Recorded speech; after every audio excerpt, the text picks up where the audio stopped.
아미라 아멘. 지난주 가지 모임 때 시작 질문이 이거였죠. 나의 신앙생활은 힘듦, 무덤덤함, 기쁨 중에 어디에 가까운가 했을 때 가지장 모임 때 물어봤습니다. 가지원들이 이 질문에 어떻게 대답했냐 물어보니까 세 가지가 모두 비슷하게 대답했어요. 대부분이 무덤덤하다고 느낀다. 근데 한두 명 정도가 내 신앙생활은 힘듦으로 대답했다. 항상 물어봤습니다. 기쁘다고 여긴 사람 아무도 없었느냐? 아무도 없었어요, 목사님. 이렇게 했습니다. 대신에 이런 말을 했대요. 지금 신앙생활 하는데 몸부림이 있고 막 분투가 있고 버텨내라는 싸움은 있지만 기쁨은 잘 모르겠다라고 얘기했다는 것이죠. 그 말을 듣는데 제가 처음 느낀 감정은 뭐냐면 굉장히 자랑스러웠습니다. 전 여러분이 정말 자랑스럽습니다. 왜냐하면 신앙생활이 몸부림이 없다면은 신앙생활을 안 하는 것과 똑같기 때문에 그래요. 고린도 후서 5장 11절에 보면은 바울이 이런 말을 해요. 제가 읽어드릴게요. 그대로 메시지 버전입니다. 우리 모두가 장차 그 심판의 자리에 서게 될 것입니다. 그것을 아는 것은 결국 가볍지 않지요. 그런 이유로 우리는 만나는 모든 사람을 위해 긴박하게 일하면서 그들이 하나님을 대면할 수 있도록 준비시키고 있습니다. 여러분, 우리가 제대로 가고 있는가라는 질문에 한 문장으로 된 답을 성경에서 구한다면은 전 1초의 망설임도 없이 이 구절을 선택할 것입니다. 신앙생활은요, 하나님 만날 준비를 하는 거예요. 회사에서 취직을 하기 위해 면접을 하나 하더라도 우리가 몸단장을 하지 않습니까? 손톱을 깎고 발톱을 깎고 이발도 하고 메이크업도 하지 않습니까? 올림픽 선수들은 어떻습니까? 4년 만에 오는 올림픽인데도 불구하고 4년 동안 식단, 수면 생활 다 조절합니다. 잠자리도 자기 집에 자는 것이 아니라 태닝에도 훈련합니다. 하다못해 몇 년이라도 면접 자리도 이렇게 준비하거늘 하물며 하나님을 대면할 준비는 얼마나 우리가 엄격해야 되겠습니까? 그 준비를 위해 우리가 몸부림이 있고 분투가 있는 것이 당연하지 않겠습니까? 우리 모두는 하나님을 대면할 준비를 하고 있습니다. 그렇게 그 자리는 몸부릴 수밖에 분투일 수밖에 없다라는 것이에요. 이 세상의 미혹에서 버텨내는 싸움을 해야 하는 자리이기 때문에 당연히 버티는 건 쉽지가 않죠. 사우나도 힘든데. 그런데 여기에 하나를 전 더하고 싶습니다. 우리가 이렇게 몸부림하고 분투하는 진짜 이유는 그 끝에 정말 좋은 게 있기 때문이에요. 그러니까 심판은 끝나면 됐다가 아니라 심판 끝에 기다리고 있는 거는 우리가 상상하지도 못할 정말 좋고 기쁘다는 것이죠. 그래서 고린도전서에 바울이 이렇게 얘기합니다. 너희가 하늘에서 만날 그것은 너희 생각으로도 할 수 없고 너희가 보지도 못한 것들이다. 그러니까 이 말이에요. 여러분이 생각할 수 있는 제일 좋은 것만 상상해봐요. 여러분이 상상할 수 있는 제일 아름다운 장소든 아름다운 순간이든 멋진 무엇이든 간에 그 아름다운 걸 상상해 보십시오. 천국은 그 상상 너머부터 시작한다는 것이죠. 우리가 매일 몸부림친다 할지라도 그 끝에 좋은 것이기 때문에 우리는 그걸 생각하면 기뻐할 수 있다는 것이에요. 하나님께서 우리에게 주신 기쁨은 이 땅에서의 행복이 아닙니다.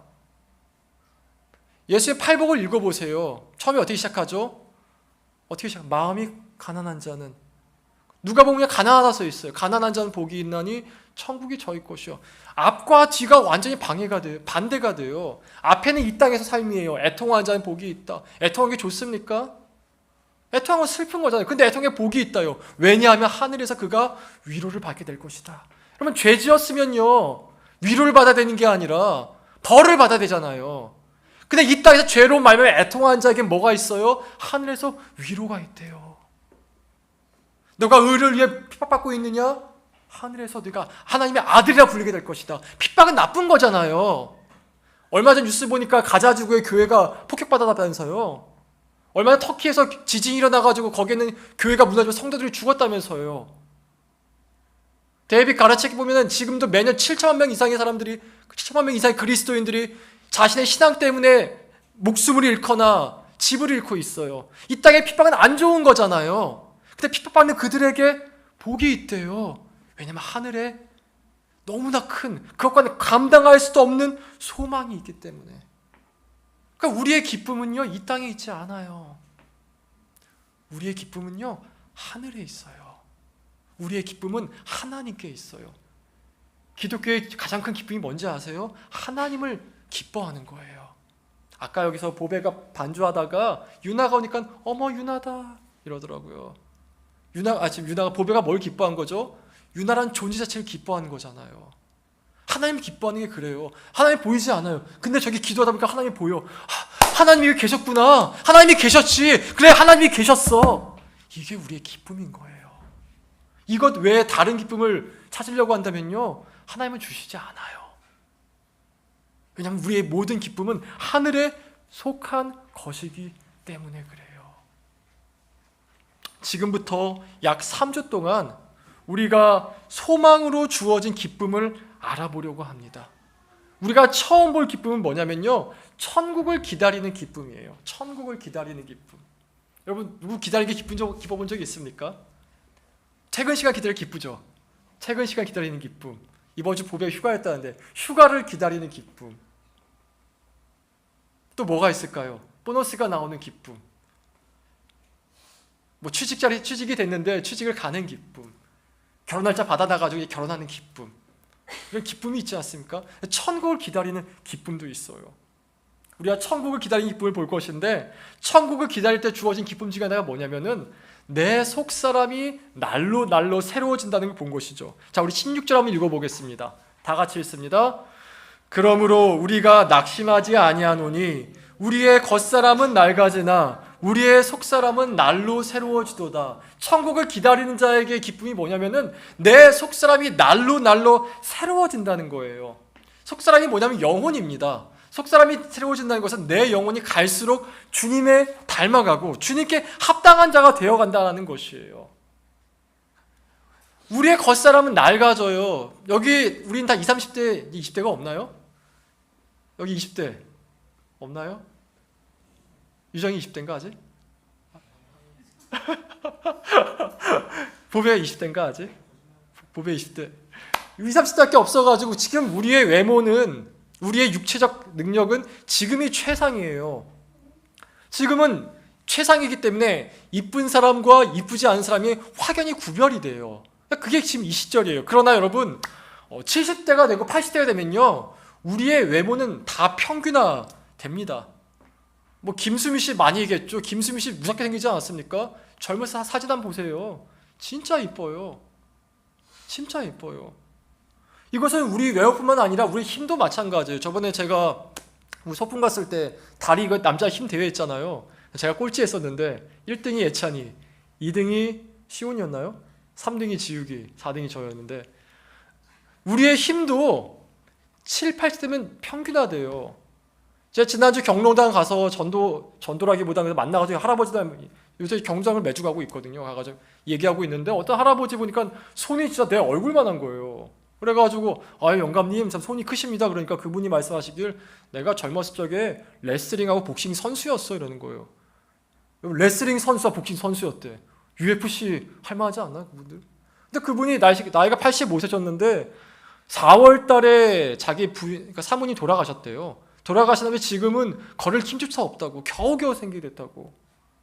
우리가 육체가 아무리 강건하다 할지라도 7, 80대 되면요, 여러분 다 사라져요. 그것은 우리의 학업적 성취나 직업적 성취, 또 지적력도 마찬가지죠.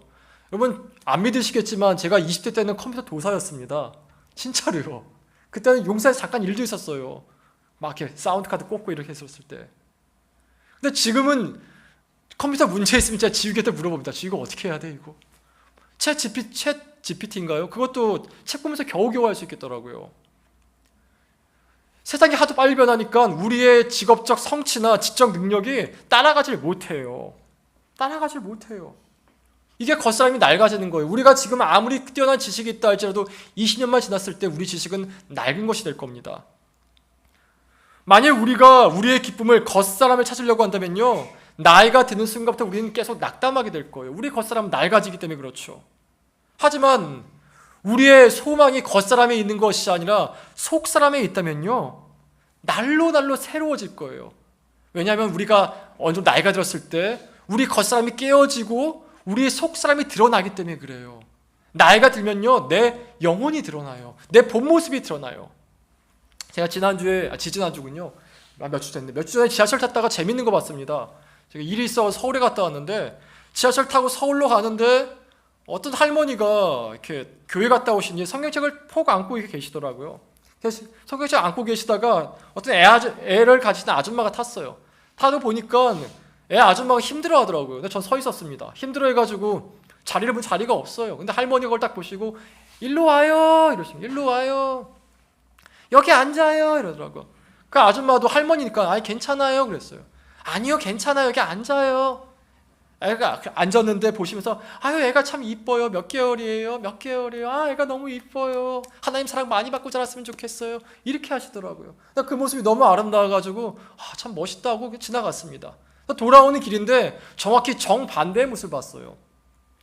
일 끝나고 마치고 서울에서 이제 고향시로 돌아오는데 어떤 할머니 세 분이 캐리어 세 개를 들고 딱 타시더라고요. 타가지고 여행 갔다 오셨는지 아 재밌었어 이렇게 좀 큰 소리 떠드셨습니다.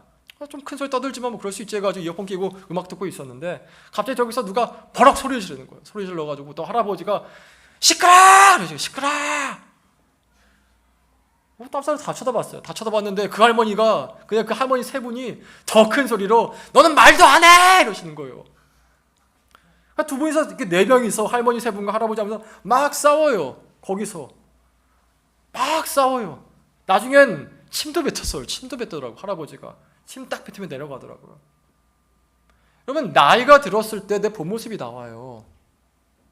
내 속사람이 드러난다고요. 내 영혼이 드러나요.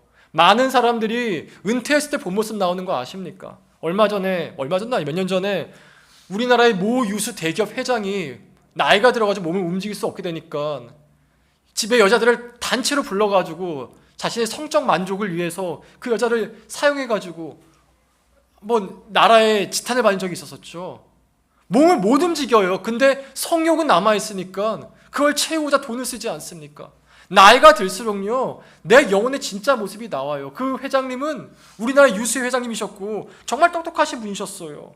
근데 육체가 무너질 때 뭐가 나옵니까? 자기 본 모습이 나온다니까요. 그거는 내 성취나 이런 거 전혀 상관없어요. 천국에 소망을 둔 사람은 영혼이 다릅니다. 영혼이 날로 새로워져요. 우리 교회는 아니지만 다음 슬라이드. 제가 많이 말씀드린 장로님 있죠. 박효진 장로님 계세요. 저 책 한번 꼭 읽어보세요. 하늘 가는 사형수. 하나님이 저분이 또 책상에 있는데 하나님이 못 고칠 사람은 없다는 책이 있는데요. 그 책 보면 이런 얘기가 나와요. 저분이 전도한 한 사형수가 있었어요. 그 사형수는 옛날 사람인데 뭐 때문에 모르겠지만 분노에 못 이겨가지고 일가족을 몰살시킨 사람이었습니다. 그래서 사형수를 받아가지고 사형을 얻어받아가지고 죽을 날 기다리고 있었는데 그 사람이 전도를 했습니다. 전도를 했을 때 그 사형 받으러 가는 길에 그 사형수의 유언이 이거였다 그죠. 내가 죄 짓기 전에 예수 믿었으면은 아마 이 죄 저지르지 않았을 것입니다. 근데 지금은 제가 이 죄를 저질렀기 때문에 죄값을 받습니다. 여기에 제 마지막 말이 있습니다. 여러분 제발 예수 믿으십시오. 이 사형수의 마지막 유언이 예수 믿으십시오였어요. 어떤 분노도 나오지 않아요. 어떤 미움도 나오지 않아요. 세상이 더러워서 내가 못 배워서 이런 거 나오지 않아요. 딱 하나 나왔어요. 예수 믿으십시오. 예수 믿으셔야 됩니다. 우리 속사람이 나온다라는 것이에요. 우리 속사람이 나와요. 하나님께서 우리 겉사람은 낡아지지만 속사람을 날로 새롭게 하고 계세요. 그렇게 속사람을 날로 새롭게 하기 위해서 사용하시는 게 뭐냐면 환난이에요. 17절 읽어보겠습니다. 다 같이 읽습니다. 우리가 잠시 받는 환난에 경한 것이 지극히 크고 영원한 영광에 중한 것을 우리에게 이루게 함이니. 환난이 뭘 만든대요? 영원한 영광을 만들고 있대요. 여러분 운동선수들이 4년 열심히 일해가지고 월드컵에 우승하면 영광이지 않습니까? 3년 동안 열심히 공부해서 뭐 사법고시나 행정고시 붙으면 영광이지 않습니까? 여러분 모든 기쁨은요 기다림을 요구해요. 정말 고레벨의 기쁨은 항상 나에게 뭔가 환난, 고통 시간을 요구한다는 것이에요. 근데 이것은 이 땅에서 법칙뿐만 아니라 하늘에서도 그러는데 하나님께서는 환난의 가벼운 것이 경하다는 가볍다는 것인데 그 가벼운 것을 통해서 우리 안에 영원한 영광의 무거운 것, 위대한 것, 거대한 것, 감히 측량할 수 없는 것을 우리에게 만들어 간다는 것이죠. 이 땅에 환난이 있습니까? 뭐 계획하는 게 다 안 됩니까? 계속 직장만 가면은 뭔가 꾸사리 먹고 고통당하고 어려운 게 있습니까? 겨우겨우 버텨내고 있습니까? 여러분, 그것이 영원한 영광을 만들어내고 있어요. 큰 걸 만들어내고 있어요. 뭔가 위대한 걸 만들어내고 있다는 거예요. 예수님께서 천국을 말씀하실 때 이렇게 말씀하셨어요. 마태복음 13장 31절입니다. 다 같이 읽습니다. 또 비유를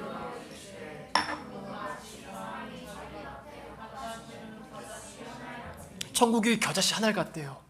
겨자씨 하나는 작다란 표현이에요. 우리말에 뭐 깨알 하나, 뭐 대추씨만한 놈 이런 거 있지 않습니까? 작다 표현할 때. 이스라엘은 겨자씨예요. 천국은 아주 작은 씨앗 하나로 내게 들어와요. 완성돼서 오는 게 아니에요. 열매로 오지 않아요. 씨앗은 내 목에 가장 작은 것으로 와요. 이 작은 것이 와서 이 작은 것이 환란에 경한 것을 통해 점점 성장하게 돼요.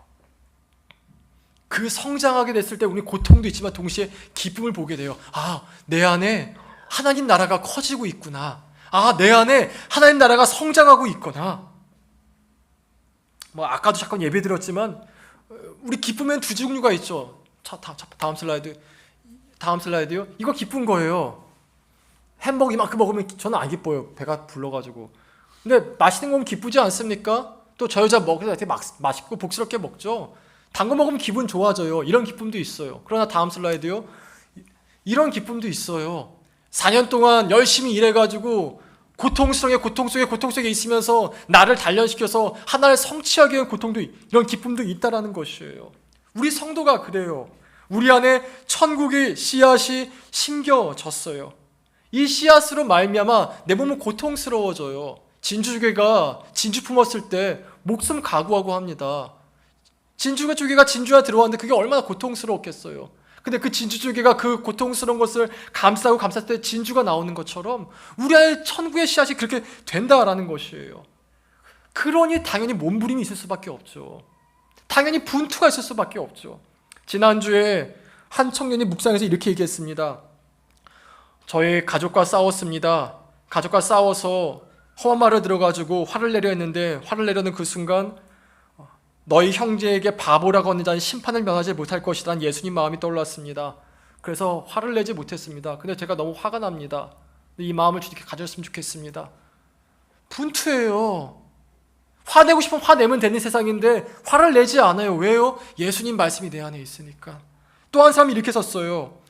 내 안에 음란한 마음과 계속 싸우고 있습니다. 질 때도 있고 이길 때도 있지만 여전히 싸우고 있습니다. 여러분, 이게 성령의 역사예요. 질 때도 있고 이길 때도 있어요. 그러나 방향은 분명해요. 분명해. 방향은 내가 여기서 일어나 앞으로 가리라. 이게 성령의 역사라는 것이에요.